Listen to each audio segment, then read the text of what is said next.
Women need to support each other. We are our sister's keeper. We didn't get here. We got here on the shoulders of others. We pay it forward. We stay in the ring and we help each other. Hi, thank you for this opportunity. I'm Jennifer Gillivan. I was actually born in Dublin. It's not a Newfoundland accent, though I do love the Newfoundland people. They're my people. But I actually grew up in Dublin and emigrated in 1982 to the west coast of Canada.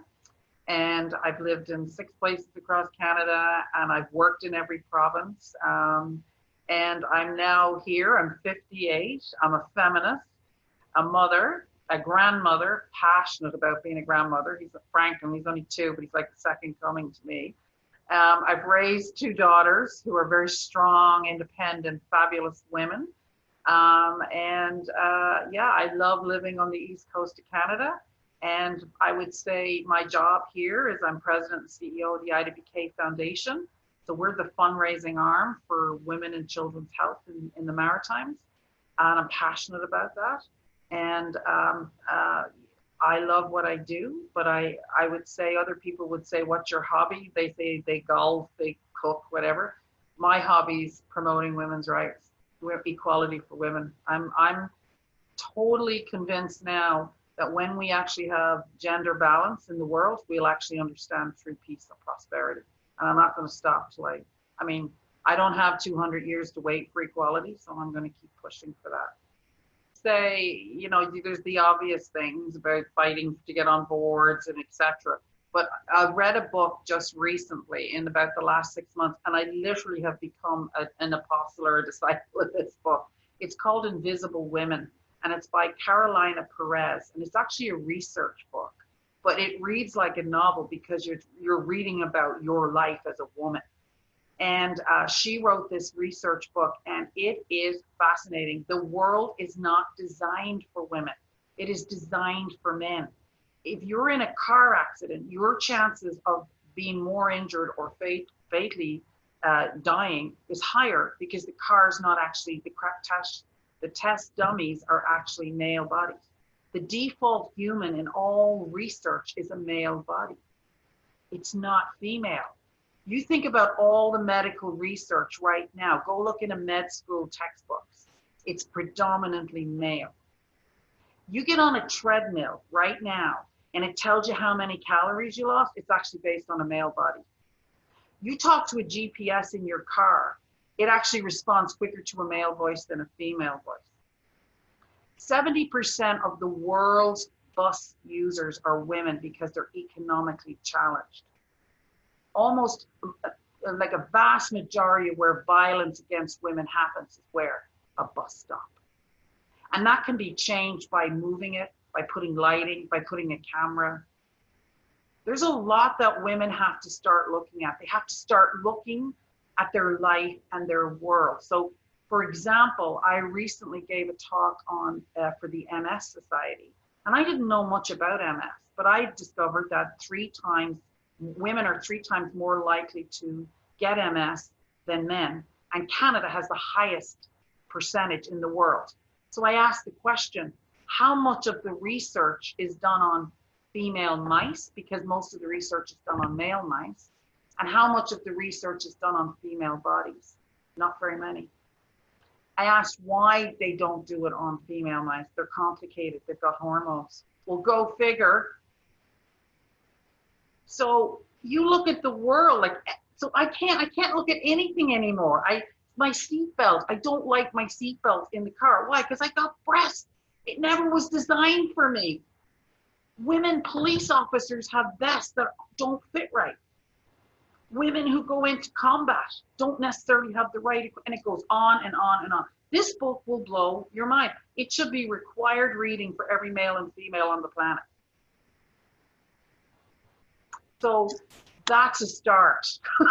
That's what we've got to start doing, is asking very powerful questions about why, not accepting that it's this way in a certain system, and then just try to break through that ceiling of that system. I think we have to create our own systems. I think we have to start doing things differently. People have to bloom where they're planted, and I think they have to use whatever platform they have. So in my case, my platform is I'm a fundraiser for a women and children's organization, which is totally aligned to my DNA, to who I am, to what I believe in. So when I go out to publicly speak, yes, I'm promoting the cause and where we need to raise money, and we do for the work we do, but I'm also interweaving some of these facts. I'm also helping people actually think. So now when I'm asked, just alone in the last 6 months, when I'm asked now to speak, which I love doing public speaking, whatever the organization is, like the MS or any others, I actually say, okay, now let me look at this through a gender lens. Let me ask the key questions. And maybe in some cases, yes, there is a balance, but it's rare, because for the most part, it's the opposite. And we all know this, and we all know the truth of this. And so what I'm saying to women and organizations is, if you look at the boomers right now, the largest transfer of wealth happening, it'll never happen again in history. But take a look at women. Women are making their own money, but they're also inheriting money because they're outliving, for the most part, their partners. And they're maybe in some cases inheriting their family's money. If you could turn on a whole group of women philanthropists to say, I'll put the money in, but only if it's on research on women's bodies, only if it's on research for gender balance. You know, parks, girls start pulling away from going to parks at a certain age because they don't feel safe anymore. So the city of Vienna changed their whole park system to accommodate a gender balance and an accessibility balance, and it changed the whole trajectory. So you think about city planning. Sweden, they cleared the sidewalks before the main roads because the majority of women were using the sidewalks and bringing prams, and, you know, so we were actually looking at traffic patterns from a pure male point of view, not from a gender balance. So you start to actually ask yourself all these different questions. So, you know, I look at, you know, people get excited about a new car, and I'm like, well, whoever the car company is that makes the first car that's totally designed for women is going to make a fortune. So this isn't even just the right thing to do. This is the friggin' smart thing to do. So these are the kinds of, but you start interweaving it. Like, you have a platform, I have a platform. Most people have more influence than they realize they have. Just start by reading the book and asking questions. That will actually change things. No, it's not good enough. If you want to get fired up, don't get fired up about the Kardashians. Get fired up with the fact that we do not have an equal world. We wake up over 50% of the population in this planet. A planet that's on fire, that's like in crisis. The only way we're going to change things for the whole planet is for a gender balance. Has to be.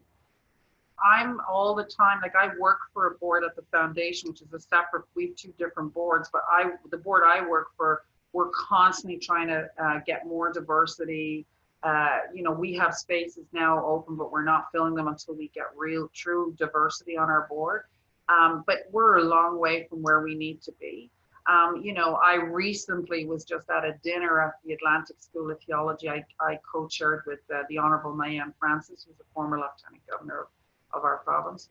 And it was probably one of the more diverse tables of women I've been at ever. And it was so fantastic to hear these other women's perspectives. And so what I think we all have to strive to do is we just have to work a little harder, because there's a lot of people, both men and women, from diverse backgrounds who just don't see themselves in society. They don't see themselves as being part of our organizations or our events. And you just have to work that much harder to try and bring them in. Because when you do go to the effort, the reward is so much greater. And it was so wonderful to be in a room with not the usual suspects and actually sitting down and listening to other people's perspectives, women, very powerful. So we got to do more of that. If you invest, and, you know, you look at the microcredit movement or any investment, if you invest in a woman, you invest in the entire village. You invest in the entire community. The problem is that, and I'm one of the biggest offenders of this, and I think I'm not alone, women do put themselves last because we are naturally the nurturers. We are naturally trying to bring it all together and make things out of nothing half the time. If you look at some of the more challenging areas that women find themselves in.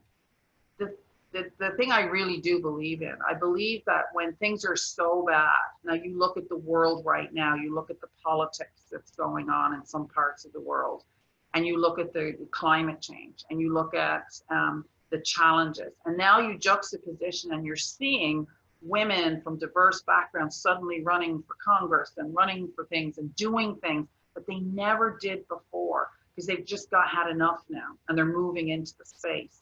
I do believe there's a rise in consciousness. I believe there are very good men out there. I'm married to one who's for feminine thinking males. They truly are. They get it that if they open the door and help us, the pie gets bigger. It's not that we take a piece of their slice. The slices get bigger and the whole gets just much better. And so we have got to, it's not about women pushing through the glass ceiling in the existing world the way it is and in the existing systems. It's how do we find evolved feminine thinking males to work with to build the new systems, the new types of government, the new types of norms, right?